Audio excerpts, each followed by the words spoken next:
Bom pessoal, vamos lá, aqui Pastor Altemar Oliveira, nesse novo curso aqui, como se tornar um líder eficaz, né? Esse curso aqui você pode adquirir também no nosso site, lá na Fatels, né? Baixar os vídeos, fazer download do curso, é grátis, tá bom? Como se tornar um líder eficaz. E a primeira notícia que eu tenho para você é a seguinte, é que a liderança cristã é simples, ela é puramente simples. Não tem muito o que a gente inventar nessa questão de liderança, porque quem complica a liderança cristã somos nós, né? Nós somos as pessoas que complicam. Então, a boa notícia que eu tenho para te dar hoje, a liderança cristã é simples. A integridade é a virtude central na liderança cristã. E lá em 2 Timóteo 3,16, diz que toda a escritura divinamente inspirada é proveitosa para ensinar, para redarguir, para corrigir e para instruir em justiça, para que o homem de Deus seja perfeito e perfeitamente instruído para toda boa obra. Então, é simples, né? Olha só, toda a escritura é divinamente inspirada, é proveitosa para ensinar, para redarguir, para corrigir, para instruir em justiça, para que o homem de Deus seja perfeito e perfeitamente instruído em toda boa obra. Então, a boa notícia é essa. A liderança cristã é simples. E quando eu falo que a liderança cristã é simples, isso não significa que seja fácil.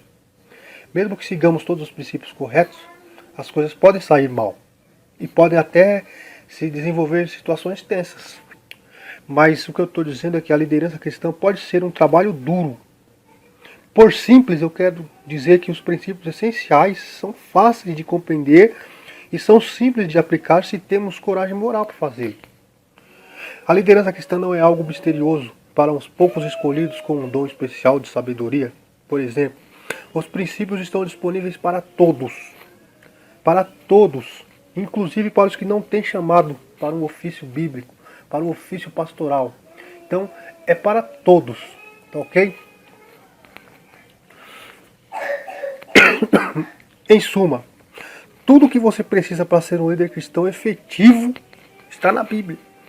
Note o que Paulo diz inteiramente preparado no texto que nós lemos, né? Para que esteja inteiramente preparado ou perfeitamente instruído para toda a boa obra. Você talvez não saiba onde achar um princípio na Bíblia, ou reconhecer quando vê, mas está lá. Por isso eu vou dizer para você que este curso vai ser muito útil para o seu ministério. Ok?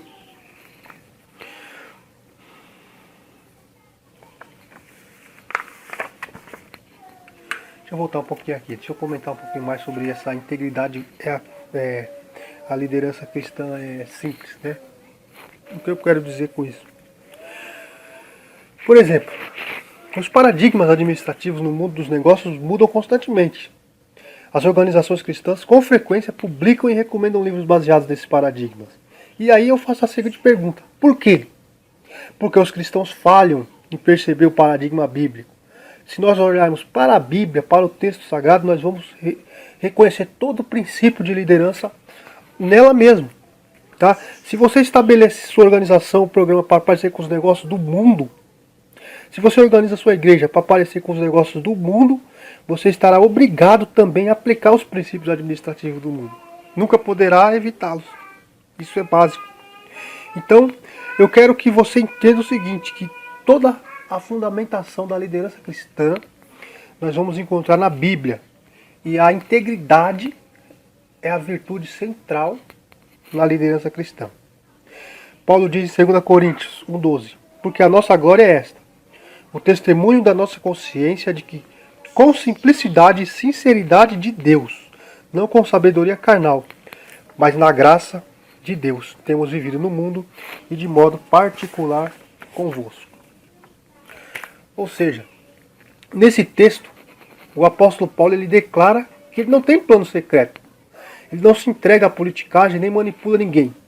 Você não precisa examinar o valor numérico das letras gregas para chegar a um significado oculto. O que Paulo diz é exatamente isso e nada mais. As palavras usadas para traduzir simplicidade e sinceridade em 2 Coríntios capítulo 1, versículo 12, demonstram que Paulo fala de pureza de motivos e completa devoção a um só propósito. Olha só, simplicidade, sinceridade, não com sabedoria carnal, mas na graça de Deus. Temos vivendo no mundo e de modo particular convosco. Ou seja, a transparência de caráter é simplesmente uma questão de integridade. Leva tempo e esforço para desenvolvê-lo nos candidatos à liderança. A integridade e a humildade estão unidas imprescindivelmente. Não pode se separar. Estão tão intimamente relacionados que poderíamos afirmar que são sinônimos. A integridade é fundamental a toda liderança cristã ou secular. É fundamental a integridade. Não existe uma liderança boa, uma liderança eficaz, se essa liderança não for íntegra. Tá bom? E o fenômeno da autoridade espiritual? A autoridade espiritual é o testemunho de Deus sobre a autenticidade de um líder, juntamente com a convicção de que devemos confiar em tal ministério. É interessante. E definir a autoridade espiritual é como tentar precisar o significado de unção, né? Sarcasticamente falando, não sabemos exatamente o que é unção, mas é bem evidente quando está ausente. Nós não sabemos o que é unção, mas quando ela falta, nós sabemos que ela está ausente. Talvez não sabemos exatamente o que é, mas é evidente que o que não é, nós conhecemos. Então, a autoridade espiritual, como eu já disse antes, é o testemunho de Deus sobre a autenticidade de um líder, juntamente com a convicção de que devemos confiar em tal ministério. Isso foi o que aconteceu quando o Pai falou aos discípulos sobre Jesus. Este é meu filho amado, a ele ouvi. Este é meu filho amado, a ele ouvi. Isso está lá em Lucas capítulo 9, versículo 35, tá? Então, o fenômeno da autoridade espiritual é o seguinte, é que o testemunho de Deus sobre a autenticidade de um líder. Essa autoridade é o testemunho de Deus, é Deus testemunhando que o líder, que você tem autoridade.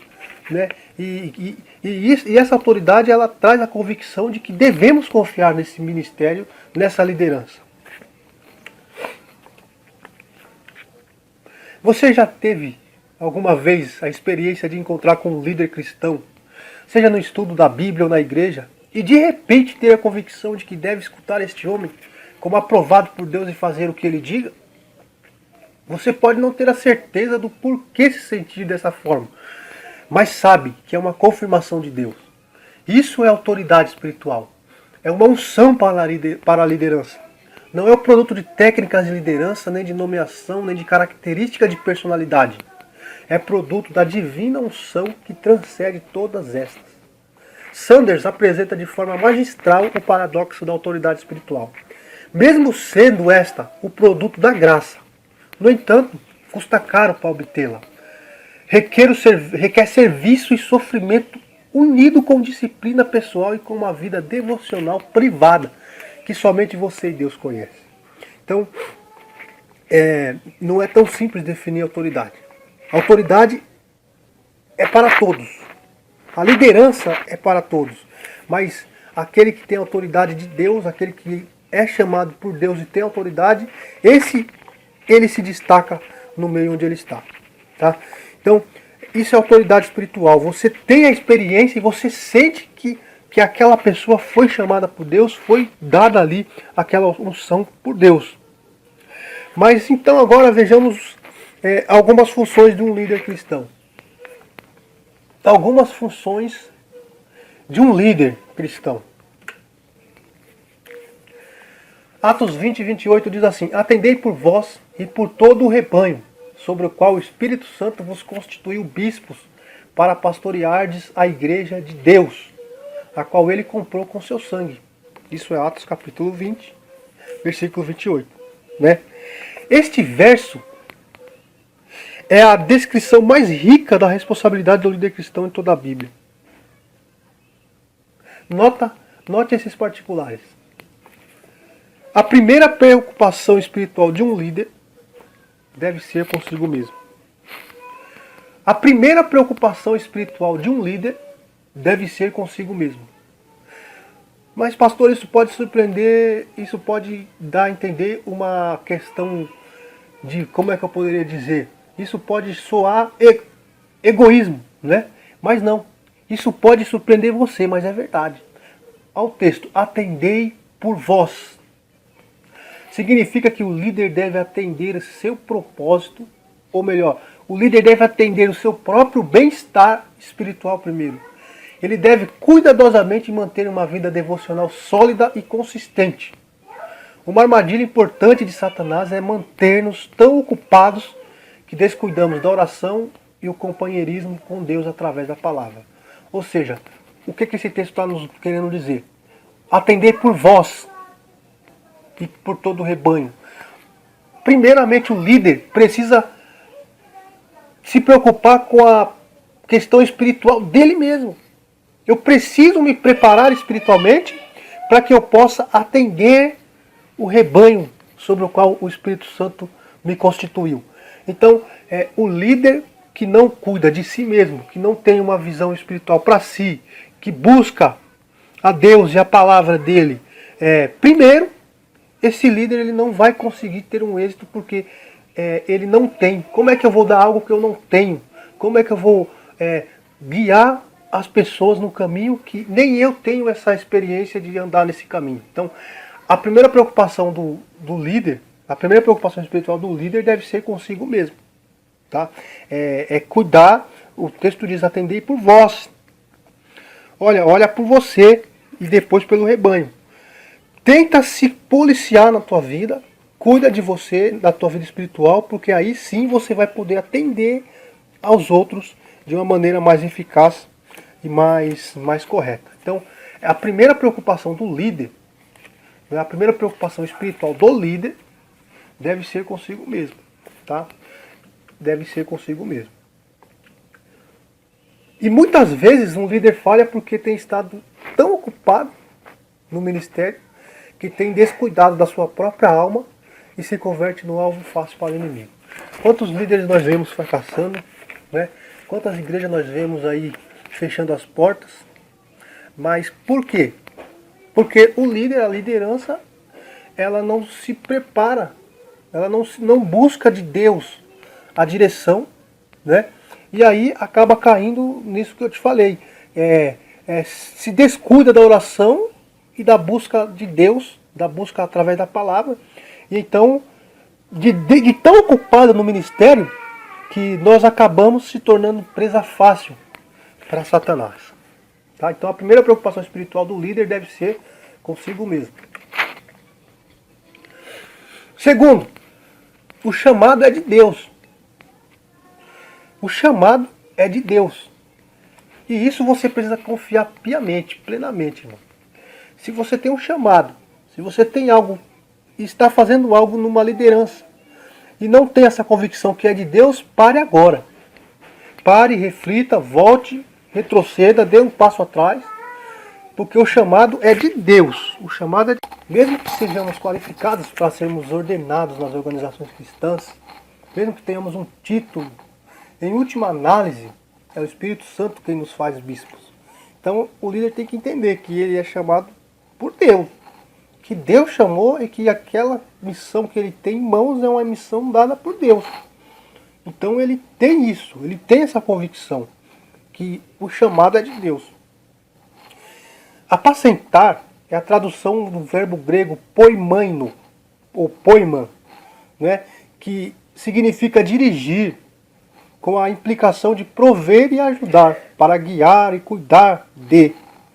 Também significa governar com a implicação de envolvimento pessoal direto. Note que o termo definitivamente inclui autoridade. Um líder cristão não está ali meramente para dar sugestões. Ele tem autoridade de Deus para estar diretamente envolvido na vida das pessoas, dessas pessoas que ele lidera, ou seja, das suas ovelhas. Ele alimenta as ovelhas com a palavra de Deus. Então o líder também ele é apacentador. Ele é aquela pessoa que cuida, que desenvolve, que trata e faz aquela pessoa que é o seu liderado crescer. Né? Então, o líder, voltando aqui um pouquinho. A primeira preocupação é espiritual, é com ele mesmo. Né? Ele precisa cuidar dele mesmo. Ele tem que entender que o chamado é de Deus. O líder tem que entender que ele tem um chamado de Deus para que ele possa trilhar nesse caminho do chamado. E ele precisa apacentar, que foi o que eu acabei de dizer. Né? que ele não está lá simplesmente para sugerir algo, mas é para apacentar e cuidar e guiar essas pessoas. Ele tem autoridade de Deus para estar diretamente envolvido com essas ovelhas. Ele alimenta as ovelhas com a palavra de Deus. Ele tem que entender que foi adquirido com o seu próprio sangue. Seu próprio sangue, aí o sangue de Cristo, o sangue de Jesus, né? Ou seja, esse texto enfatiza o valor supremo e a importância da liderança espiritual. Nenhuma ocupação ou função no mundo poderia possivelmente ser mais importante, porque nada mais poderia custar um preço mais alto do que o sangue de Cristo. Ou seja, o sangue de Cristo é que nos comprou e agora nos fez reis e sacerdotes para Ele. Então, ele tem que entender isso.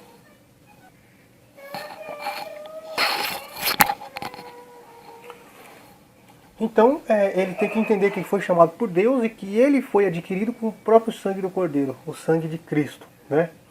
Em poucas palavras, a função do líder é pastorear, né? É pastorear.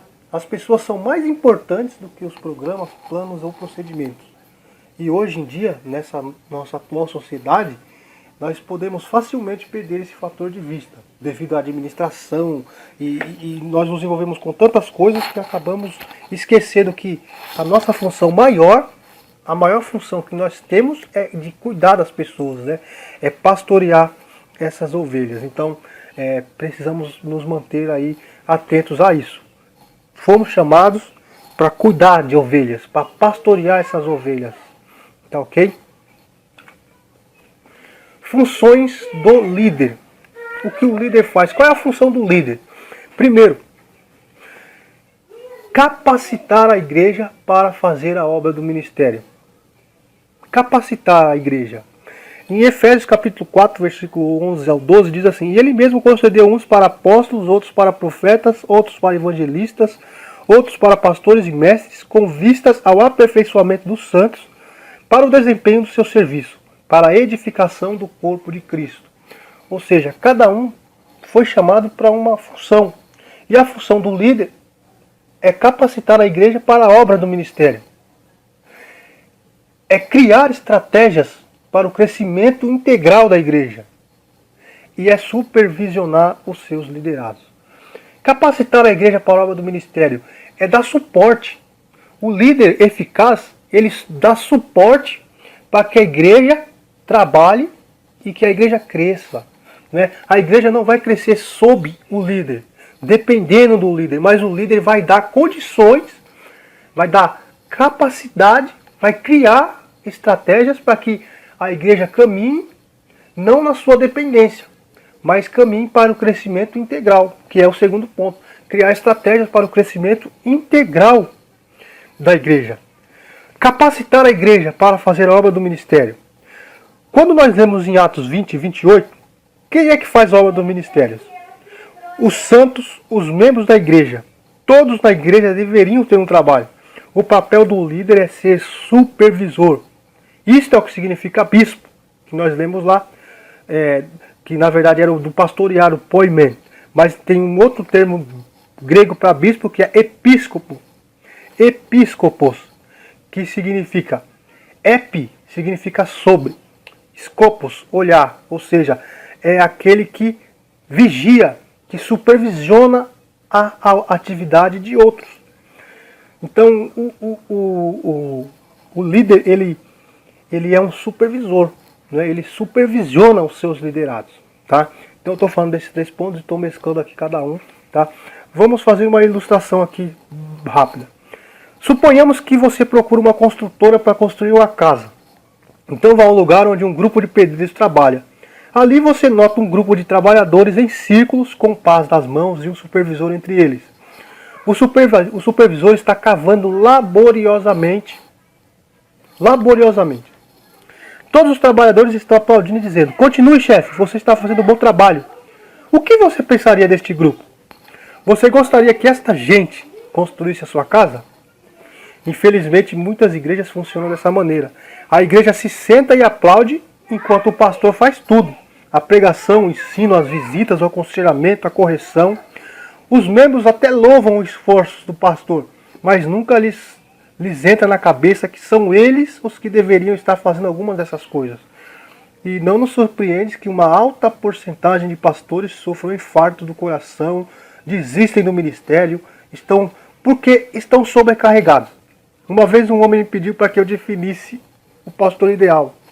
E eu respondi para ele: o pastor ideal é aquele que pode entrar na igreja no domingo pela manhã, se sentar na fila de trás durante todo o culto e não fazer nada.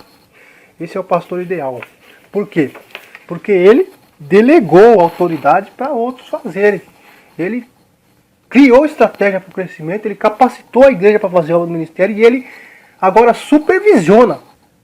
E é interessante que essa pessoa até ficou olhando meio espantado. E aí eu expliquei que o pastor ideal é aquele que prepara outros para fazer o trabalho na igreja. Alguém dirige o serviço, o outro faz os anúncios, o outro prega. E assim a igreja de Deus cresce. Então, as funções do líder são três básicas: é capacitar a igreja para a obra do ministério, é criar estratégias para o crescimento integral da igreja, é supervisionar seus liderados. Ok? Amém? A estratégia do líder. O texto que nós lemos lá em Efésios, né? Ele mesmo concedeu uns para apóstolos, outros para profetas, outros para evangelistas e outros para pastores e mestres, com vistas ao aperfeiçoamento dos santos, para o desempenho do serviço, para a edificação do corpo de Cristo. Produto principal do líder. 2 Timóteo 2,12. E o que de minha parte ouvistes, através de muitas testemunhas, isto mesmo transmite a homens fiéis e também idôneos para instruir a outros. A coisa mais importante que um líder cristão deveria produzir seria outros líderes. Foi assim que Timóteo, o amigo de Paulo, terminou seu ministério, né? Ou seja, Paulo criou líderes. E a coisa mais importante que nós poderíamos fazer é criar novos líderes nas nossas igrejas. Mas nem sempre é assim. Alguns pastores parecem renuentes a preparar outros homens de sua congregação para a liderança. Eu particularmente conheci muitos pastores assim. E até suspeito que alguns tinham temor de que outros possam surgir para tomar seu lugar e deixá-los sem trabalho. Isso acontece na igreja. Muitos pastores têm medo de formar uma liderança porque tem medo que o outro possa se destacar acima dele e tomar o seu lugar. E ao invés de tomar o risco, de correr esse risco, o líder, o pastor, prefere que a congregação como um todo permaneça medíocre. Olha como isso é sério. O evangelista Layton Ford nota como alguns líderes fortes falham em desenvolver a liderança sobre eles, com resultados desastrosos em longo prazo. Quiçá alguns da primeira geração de líderes vieram até a segunda geração como competidores, não bem-vindos e não tiveram a intenção de desenvolvê-los. Isso é muito sério. Nós precisamos mudar essa mentalidade. Nós precisamos formar líderes. Formar uma liderança eficaz para que a obra de Deus prossiga. Eu não posso dizer ou pensar que sou insubstituível. Eu vi até uma mensagem há um tempo atrás do nosso grande pastor, o Russell Shedd, pregando e dizendo que ninguém é insubstituível. Todo mundo é substituível na igreja. Então, eu não posso pensar que eu vou ficar ali para sempre. Eu preciso preparar uma liderança para que possa continuar o meu trabalho quando eu não estiver mais lá. Mas nem todos os pastores, nem todos os líderes têm esse pensamento e essa visão. Então, a observação e a experiência demonstram que Deus sempre proporciona um ministério maior aos líderes preparados, ou melhor, aos líderes que preparam outros para ocupar o seu lugar. Deus sempre proporciona um ministério maior para líderes que preparam outros para ocupar seu lugar. Fica essa palavra para você. Então, precisamos sim preparar líderes. Nós não podemos abraçar tudo, todas as coisas de uma vez só. Não podemos. Então, o produto principal do líder é isso. É criar novos líderes, é formar uma nova liderança. Tá ok? Bom, pessoal, essa foi a primeira aula, nós terminamos, vamos terminar por aqui, que senão o vídeo vai ficar muito comprido. A próxima aula será o líder visionário, não perca, tá? Creio que na próxima semana esse vídeo já estará aí. Você vai saber, receber a descrição aí no seu e-mail também, quando é que esse vídeo vai estar pronto, tá? Como se tornar um líder eficaz. Aula 2, o líder visionário, ok? E se eu te disser que você pode fazer muito mais em seu ministério? Obrigado e até a próxima.